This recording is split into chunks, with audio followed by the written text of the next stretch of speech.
Good morning friends, இது உங்கள் friends sports academy. Daily கண்டபஸ்ஸில் இன்றைக்கி என்ன பார்க்க போகிறோம் அப்படின்னா ஆகஸ்ட் 30, 2024 வெள்ளிக்கிழமை இன்றைக்கி கண்டபஸ் தான் பார்க்க போகிறோம். இதுக்கு முன்னாடி வந்து பார்த்தீங்கன்னா நம்ம டெய்லி கண்டபஸ் வீடியோ அப்லோட் பண்ணியிருக்கோம். பார்க்காதவங்க பார்த்து நோட்ஸ் எடுத்து வச்சுக்கோங்க. அது மட்டும் இல்லாமல் நம்மளோட சேனலை சப்ஸ்கிரைப் பண்ணுங்கள், சப்போர்ட் பண்ணுங்கள், முடிஞ்சவங்க ஃப்ரெண்ட்ஸ்லாம் ஷேர் பண்ணுங்கள். நம்மளோட ஃப்ரெண்ட்ஸ் போலீஸ் அகாடமி அப்படின்ற டெலிகிராம் சேனலில் வந்து ஜாயின் பண்ணிக்கோங்க. இம்பார்ட்டன்ட் அப்டேட்ஸ்லாம் உங்களுக்கு உடனே கிடைக்கும். வாங்க ஃப்ரெண்ட்ஸ், இன்றைக்கி கண்டபஸ் பார்த்துடலாம். அதாவது பார்த்திங்கன்னா திருமணம் மற்றும் விவாகரத்தை வந்து பார்த்திங்கன்னா முஸ்லீம்கள் வந்து பதிவு செய்வது கட்டாயமாக்கும் மசோதா வந்து பார்த்திங்கன்னா அஸ்ஸாம் சட்டப்பேரவையில் வந்து பார்த்திங்கன்னா நிறைவேற்றிருக்கு. அஸ்ஸாம் முஸ்லீம்கள் திருமணம் மற்றும் விவாகரத்து கட்டாய பதிவு சட்டம் 2024 அப்படின்ற மசோதா வந்து பார்த்திங்கன்னா அதாவது அஸ்ஸாமில் வந்து பார்த்திங்கன்னா சட்டப்பேரவையில் வந்து தாக்கல் பண்ணி மசோதா வந்து பார்த்திங்கன்னா நிறைவேறிருக்கு. ஓகேங்களா, இது மட்டும் ஞாபகம் வச்சுக்கோங்க. அமெரிக்காவில் முதல்வர், அதாவது தமிழகத்தின் தொழில் முதலீடுகளை ஈர்க்கும் வகையில் 17 நாட்கள் பயணமாக அமெரிக்காவுக்கு வந்து பார்த்திங்கன்னா முதல்வர் மு க ஸ்டாலின் வந்து பார்த்திங்கன்னா பயணம் மேற்கொண்டிருக்காரு. ஓகேங்களா, இன்னும் புரிந்துணர்வு ஒப்பந்தங்கள் வந்து பார்த்திங்கன்னா எதுவும் போடலை. அப்படி போட்டாங்கன்னா நியூஸில் வரும். அது எல்லாமே இம்பார்ட்டன்ட் தான். ஓகேங்களா, அடுத்தது அரசியலமைப்பு சட்ட நிபுணர் ஏஜி நுரானி. ஓகேங்களா, இவர் வந்து அவருடைய வயது வந்து பார்த்திங்கன்னா 94. இவர் வந்து காலமாயிட்டார். எழுத்தாளரும் அரசியலமைப்பு சட்ட நிபுணருமான உச்சநீதிமன்றத்தின் முன்னாள் வழக்கறிஞருமான ஏஜி நுரானி. ஓகேங்களா, இவர் வந்து மும்பையில் வந்து பார்த்திங்கன்னா காலமாயிட்டார். இவர் வந்து பார்த்திங்கன்னா 1930 செப்டம்பர் 14 பிறந்திருக்காரு. இவருடைய முழு பேர் வந்து பார்த்திங்கன்னா அப்துல் கபூர் மஜித் நுரானி. ஓகேங்களா, இதுதான் இவருடைய முழு பேர். இவருடைய முக்கியமான புத்தகங்கள் கொடுத்துருக்காங்க, நோட் பண்ணிக்கோங்க. காஷ்மீர் விவகாரம் 1947 2012, சட்டப்பிரிவு 370, ஜம்மு காஷ்மீர் அரசியலமைப்பு வரலாறு, ஹைதராபாத் அழிவு உள்ளிட்ட புத்தகங்கள் வந்து பார்த்திங்கன்னா இவர் எழுதியிருக்காரு. பேரை நோட் பண்ணிக்கோங்க, புத்தகம் பேரையும் எழுதிக்கோங்க. சரிங்களா, சென்னையில் வந்து பார்த்திங்கன்னா நாளைக்கு ஃபார்முலா 4 கார் பந்தயம் நடக்குது. ஆகஸ்ட் 31 மற்றும் செப்டம்பர் 1 2 தினங்கள் வந்து நடைபெற இருக்குது. அஸ்னா புயல் குஜராத்தினுடைய தரைப்பகுதியில் மையம் கொண்டுள்ள காற்றழுத்த தாழ்வு மண்டலம் வந்து பார்த்திங்கன்னா மெல்ல நகர்ந்து வெள்ளிக்கிழமை வந்து பார்த்திங்கன்னா அதாவது இன்றைக்கி வந்து பார்த்திங்கன்னா அரபிக்கடலில் புயலாக வர வாய்ப்பு இருக்குது அப்படின்னு சொல்லியிருக்காங்க. இதுக்கு வந்து பேர் வந்து பார்த்திங்கன்னா அஸ்னா அப்படின்னு பேர் வச்சுருக்காங்க. ஓகேங்களா, பொதுவாக ஆகஸ்ட் மாதத்தில் வந்து பார்த்திங்கன்னா அரபிக்கடலில் புயல் உருவாகாது. 60 ஆண்டுகளுக்கு பிறகு வந்து பார்த்திங்கன்னா மீண்டும் வந்து புயல் உருவாயிருக்கு. கடைசியாக 1964 தான் வந்து பார்த்திங்கன்னா அரபிக்கடலில் இந்த ஆகஸ்ட் மாதத்தில் வந்து பார்த்திங்கன்னா புயல் உருவாயிருக்கு. அடுத்து தேசிய விளையாட்டு தினம். ஓகேங்களா, நமக்கு எப்போ தெரியும்? ஆகஸ்ட் 29. இது நம்ம ஆல்ரெடி சொன்னோம். ஓகேங்களா, தேசிய விளையாட்டு தினம் வந்து யாருடைய பேரில் வந்து பார்த்திங்கன்னா கொண்டாடப்படுது அப்படின்னா மேஜர் தயான்சந்த் அவருடைய நினைவாக தான் வந்து பார்த்திங்கன்னா தேசிய விளையாட்டு தினம் வந்து நம்ம கொண்டாடுறோம். டேட்டை ஞாபகம் வச்சுக்கோங்க. அடுத்து அரசியலமைப்பு சட்டம் பிரிவு பற்றி வந்து பார்த்திங்கன்னா ஒரு ஆர்டிகல் கொடுத்துருக்காங்க. இது கண்டிப்பாக இப்போ எல்லாமே ஸ்கூல் புக்கில் இருக்கிற டேட்டா தான். நான் அப்படி நோட் பண்ணுறேன், நீங்கள் நோட் பண்ணிக்கோங்க. அதை வந்து பார்த்திங்கன்னா பாரத நாட்டின் அரசியலமைப்பு சட்டம் வந்து பார்த்திங்கன்னா வலுவான மத்திய அரசை வந்து நிறுவியிருக்கு. இல்லை நிர்வாகத்துக்கு வந்து பார்த்திங்கன்னா யார் தலைவராக இருக்கா அப்படின்னா நாட்டினுடைய குடியரசுத் தலைவர். நீதித்துறைக்கு யார் தலைவராக இருக்காங்கன்னா உச்சநீதிமன்றம் தான் தலைவராக இருக்குது. சட்டம் இயற்றுவதற்கு யார் தலைமை இருக்காங்க அப்படின்னா நாடாளுமன்றம் தலைமை இருக்குது. இது மூணும் சேர்ந்தது தான் வந்து பார்த்திங்கன்னா இது மூணும் சேர்ந்து தான் வந்து பார்த்திங்கன்னா பாரத நாட்டை வந்து பார்த்திங்கன்னா கட்டமைச்சிருக்கு அப்படின்னு சொல்கிறாங்க. 1947 வந்து பார்த்திங்கன்னா சுதந்திரம் பெற்ற பிறகு மவுண்ட் பேட்டன் பிரபு தான் வந்து பார்த்திங்கன்னா முதல் கவர்னர் ஜெனரலாக இருந்தார். ஓகேங்களா, இது முக்கியமானது, உங்கள் ஸ்கூல் புக்லேயே இருக்கும். அவர் தான் வந்து பார்த்திங்கன்னா நேருடைய தலைமையில் வந்து பார்த்திங்கன்னா இடைக்கால அரசு வந்து அமைக்கப்பட்டிருக்கு. ஓகேங்களா, நமக்கான அரசியலமைப்பு சட்டத்தை வந்து பார்த்திங்கன்னா நம்ம எப்போ நடைமுறை கொண்டு வந்தோம்னா 1950 ஜனவரி 26 தான் வந்து பார்த்திங்கன்னா நடைமுறை கொண்டு வந்து நம்ம குடியரசு நாடாக வந்து பார்த்திங்கன்னா ஆனால் 1952 தான் வந்து பார்த்திங்கன்னா முதல் பொது தேர்தல் நடந்துச்சு. இது 3 இயருமே இம்பார்ட்டன் தான், நோட் பண்ணிக்கோங்க. 1952 முதல் 67 வரை வந்து பார்த்திங்கன்னா தொடர்ந்து வந்து பார்த்திங்கன்னா மத்திய அரசு மற்றும் மாநில அரசு இந்த இரண்டிலுமே வந்து பார்த்திங்கன்னா காங்கிரஸ் தான் வந்து பார்த்திங்கன்னா ஆட்சி அமைச்சாங்க. அதனால் வந்து பார்த்திங்கன்னா மத்திய அரசு மற்றும் மாநில அரசுக்கு இடையிலே வந்து பார்த்திங்கன்னா எந்த ஒரு கருத்து மோதலும் ஏற்படவே இல்லை. 1957 வந்து பார்த்திங்கன்னா கேரள மாநிலத்தில் வந்து பார்த்திங்கன்னா காங்கிரஸ் கட்சி வந்து தோற்கடிக்கப்பட்டு கம்யூனிஸ்ட் கட்சி ஆட்சி அமைச்சாங்க. அதேமாதிரி தமிழகத்தில் 1967 வந்து பார்த்திங்கன்னா அது மட்டும் இல்லாமல் 7 மாநிலங்களில் வந்து பார்த்திங்கன்னா காங்கிரஸ் படுதோல்வி அடைஞ்சு வேறு கட்சிகள் வந்து ஆட்சி அமைச்சுது. இப்போ தான் வந்து பார்த்திங்கன்னா மத்திய அரசுக்கும் மாநில அரசுக்கும் இடையே வந்து பார்த்திங்கன்னா நிறைய கருத்து வேறுபாடுகள் வந்து ஏற்பட ஆரம்பிக்குது. ஓகேங்களா, ஜவஹர்லால் நேருக்கு பின்னாடி வந்து பார்த்திங்கன்னா லால் பகதூர் சாஸ்திரி, இந்திரா காந்தி உள்ளிட்ட நிறைய பிரதமர்கள் வந்து பார்த்திங்கன்னா அந்த பட்டியலில் இருக்கிறாங்க. இதில் வந்து பார்த்திங்கன்னா காங்கிரஸ் கட்சிகள் ஆளும் 9 மாநிலங்கள் அரசுகள் வந்து பார்த்திங்கன்னா அரசியலமைப்பு சட்டப்பிரிவு 356 பயன்படுத்தி வந்து பார்த்திங்கன்னா ஆட்சி கலப்பு செஞ்சுருக்காங்க. இது ஓகேங்களா, இதெல்லாம் வந்து பார்த்திங்கன்னா உங்கள் ஸ்கூல் புக்கில் இருக்கிற டேட்டா தான். அதை தான் வந்து பார்த்திங்கன்னா வந்திருக்கு, உங்களுக்கு ஞாபகப்படுத்துகிறேன். அது மட்டும் இல்லாமல் முக்கியமான குழுக்களை பற்றி கொடுத்துருக்காங்க. அதாவது பார்த்திங்கன்னா மத்திய மாநில அரசுகளின் உறவுகளை சீர் செய்வதற்காக நீதிபதி சர்க்காரியா தலைமையில் ஒரு குழு அமைச்சிருக்காங்க. அதுக்கு முன்னதாக வந்து பார்த்திங்கன்னா 1966 மொராஜி தேசாய் தலைமையில் வந்து பார்த்திங்கன்னா நிர்வாக சீர்திருத்த குழு வந்து அமைக்கப்பட்டது. பின்னர் அனுமந்தையா தலைமையில் வந்து பார்த்திங்கன்னா பரிந்துரை சமர்ப்பிக்கப்பட்டது. 1971 திமுக ஆளும் தமிழ்நாடு அரசு சார்பில் வந்து பார்த்திங்கன்னா ராஜமன்னார் குழு வந்து பார்த்திங்கன்னா பரிந்துரைகள் வழங்கியிருக்கு. இது நோட் பண்ணிக்கோங்க. தமிழக அரசால் வந்து பார்த்திங்கன்னா மத்திய மாநில அரசின் உறவுகளை ஆராய அமைக்கப்பட்ட குழு தான் வந்து பார்த்திங்கன்னா ராஜமன்னார் குழு 1971. ஓகேங்களா. அதன் பிறகு வந்து பார்த்திங்கன்னா நீதியரசர் மதன் மோகன் புன்ச் அவருடைய தலைமையில் வந்து பார்த்திங்கன்னா 2010 வந்து பார்த்திங்கன்னா அறிக்கை, அவங்களும் வந்து பார்த்திங்கன்னா ஒரு குழு அமைச்சு அறிக்கையை தாக்கல் பண்ணியிருக்காங்க. அதுக்கப்புறம் வந்து பார்த்திங்கன்னா 1994 கர்நாடகத்தில் முதல்வராக பதவி வகித்த PN டிஸ்மிஸ், அது வந்து பார்த்திங்கன்னா கர்நாடகத்தில் முதல்வராக பதவி வகித்த பின் டிஸ்மிஸ் செய்யப்பட்ட காங்கிரஸை சேர்ந்த SR பொம்மை, அவருக்கும் வந்து பார்த்திங்கன்னா உச்சநீதிமன்றத்துக்கும் வந்து உச்சநீதிமன்ற அவருடைய வழக்கில் வந்து பார்த்திங்கன்னா உச்சநீதிமன்றம் கொடுத்த தீர்ப்பில் என்ன சொல்லியிருக்காங்கன்னா மத்திய மாநில அரசு உறவுகளுக்கு வந்து பார்த்திங்கன்னா நல்ல வழிகாட்டுதல் அமைஞ்சிருக்கு. ஓகேங்களா. அவங்க கொடுத்த தீர்ப்பு வந்து பார்த்திங்கன்னா மேலும் ஒரு அடிப்படை தீர்வாக இருந்திருக்கு. 2000 வந்து பார்த்திங்கன்னா வாஜ்பாய் தலைமையிலான அரசு வந்து பார்த்திங்கன்னா நீதிபதி வெங்கட செல்லையா அவருடைய தலைமையில் வந்து பார்த்திங்கன்னா அரசியலமைப்பு மதிப்பாய்வு தேசிய குழு அமைத்தது. ஓகேங்களா. அவங்களும் தங்களுடைய அறிக்கையை தாக்கல் பண்ணுங்க. இந்த அறிக்கையை பற்றிலாம் படிக்கணும்னா ரொம்ப டைம் ஆகும். இது பாலிட்டியில் வரும். நீங்கள் ஸ்கூல் புக்கில் படிங்க, 12th புக்லையும் இருக்குது. நீங்கள் அதுக்கு முன்னாடி 6 to 12 6 to 10 படிக்கும்போது வந்து பார்த்திங்கன்னா இயரு அந்த குழுவை பற்றி மட்டும் குழுவோட பேர் யார் தலைவர்னு தான் கொடுத்துருப்பாங்க. டீட்டெயிலாக வேணால் 11th 12th புக்கில் இருக்கும். நீங்கள் பொறுமையாக படித்து பார்த்துக்கலாம். ஓகேங்களா. இது மட்டும் தான் இம்பார்ட்டன்ட். இதை மட்டும் நோட் பண்ணிக்கோங்க. அடுத்து தேசிய கல்விக் கொள்கைக்குன்னு வந்து பார்த்திங்கன்னா இந்தியாவில் முதல் வெளிநாட்டு பல்கலைக்கழக வளாகம் வந்து பார்த்திங்கன்னா அமைக்கிருக்கிறாங்க.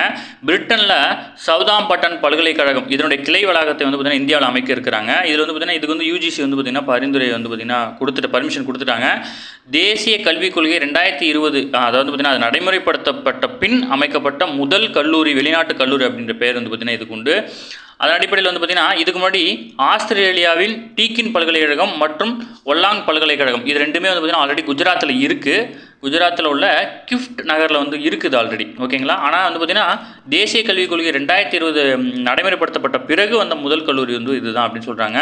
இதில் வந்து பார்த்திங்கன்னா தேசிய தலைநகர வளாகத்தில் வந்து பார்த்திங்கன்னா குருகிராமில் தான் வந்து பார்த்திங்கன்னா இதனுடைய கிளை வளாகம் வந்து அமைக்க இருக்கிறாங்க. ஓகேங்களா. அடுத்தது அரசு துறைகளில் பணியாற்றும் 50 வயதை கடந்த மாற்றுத்திறனாளிகளுக்கு வந்து பார்த்திங்கன்னா துறை தேர்வு எழுதுவதிலிருந்து விலக்கு அளிக்கப்படுகிறதா வந்து பார்த்திங்கன்னா அரசாணை வந்து வெளியிட்டிருக்கிறாங்க. மற்றபடி இதில் வேறு எதுவும் விஷயம் இல்லை, அதை மட்டும் நோட் பண்ணிக்கோங்க. அடுத்து உயர்கல்வி பாலிடெக்னிக் ஆசிரியர்களுக்கான தேசிய நல்லாசிரியர் விருது வந்து பார்த்திங்கன்னா அறிவிக்கப்பட்டிருக்கு. இதில் வந்து தமிழகத்தை சேர்ந்த 20 தேர்ந்தெடுக்கப்பட்டிருக்காங்க.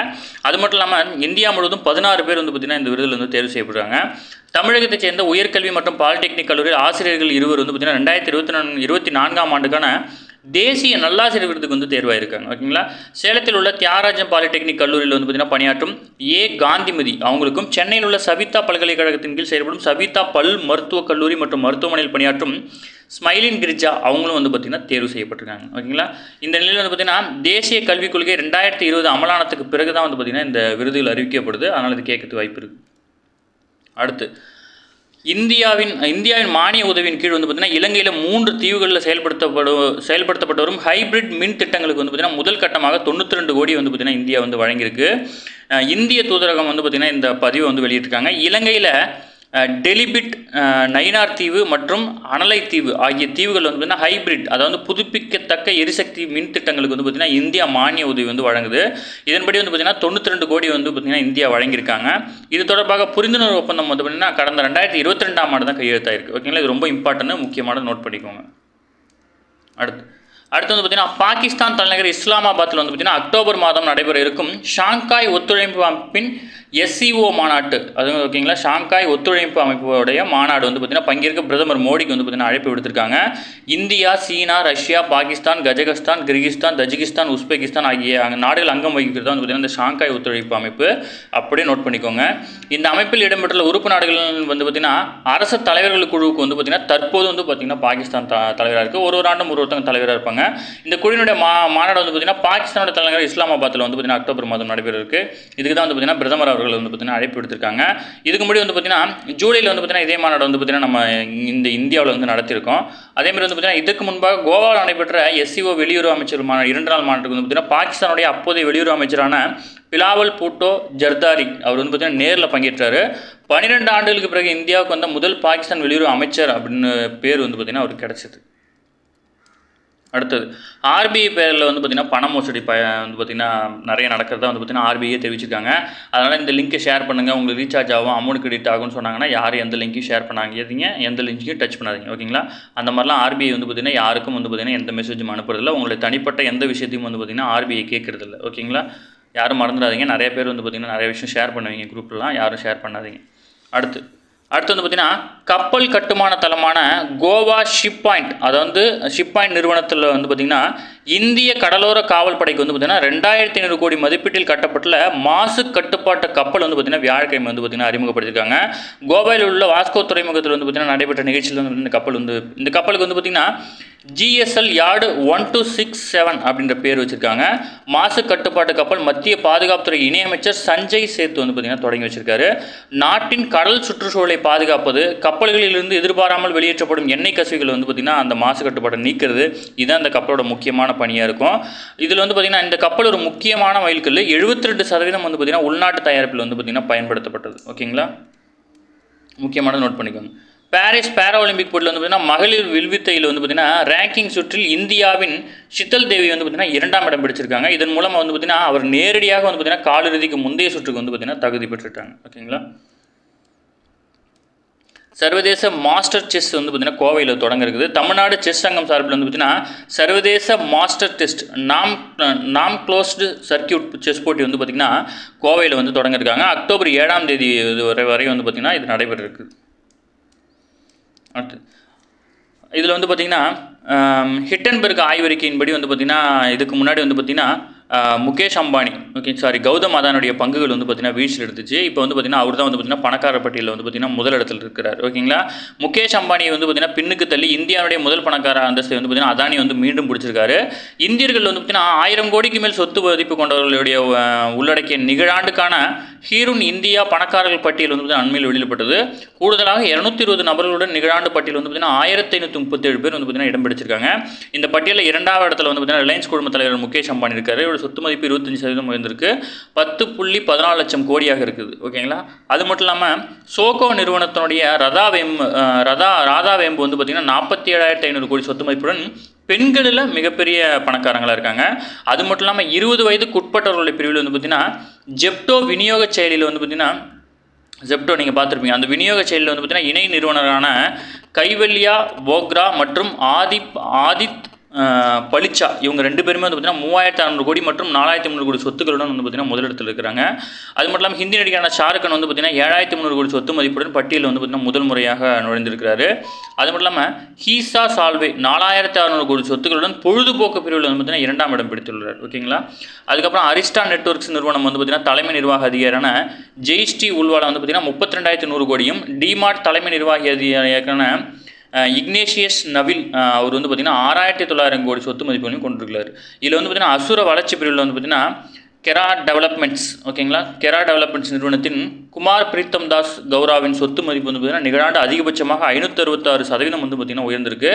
அதே சமயம் சொத்து அளவில் அடிப்படையில் வந்து பார்த்திங்கன்னா முதல் 2 பணக்காரரான அதானி மற்றும் அம்பானி மிகப்பெரிய வளர்ச்சியை வந்து பார்த்திங்கன்னா பெற்றுள்ளார்கள் அப்படின்னு வந்து பார்த்திங்கன்னா அந்த அறிக்கையில் தெரிவிச்சிருக்காங்க. ஓகேங்களா?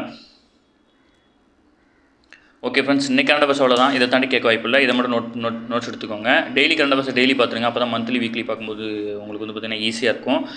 நம்ம சேனல் சப்ஸ்கிரைப் பண்ணுங்கள், சப்போர்ட் பண்ணுங்கள், முடிஞ்சளவு ஃப்ரெண்ட்ஸ்லாம் ஷேர் பண்ணுங்கள். நம்மளுடைய ஃப்ரெண்ட்ஸ் போலீஸ் அகாடமி அப்படின்ற டெலிகிராம் சேனலில் ஜாயின் பண்ணிக்கோங்க. உங்களுக்கு எதாவது டவுட் இருந்துச்சுன்னா கமெண்ட்டில் சொல்லுங்கள், நாங்கள் கண்டிப்பாக கிளியர் பண்ணுவோம். Thank you friends.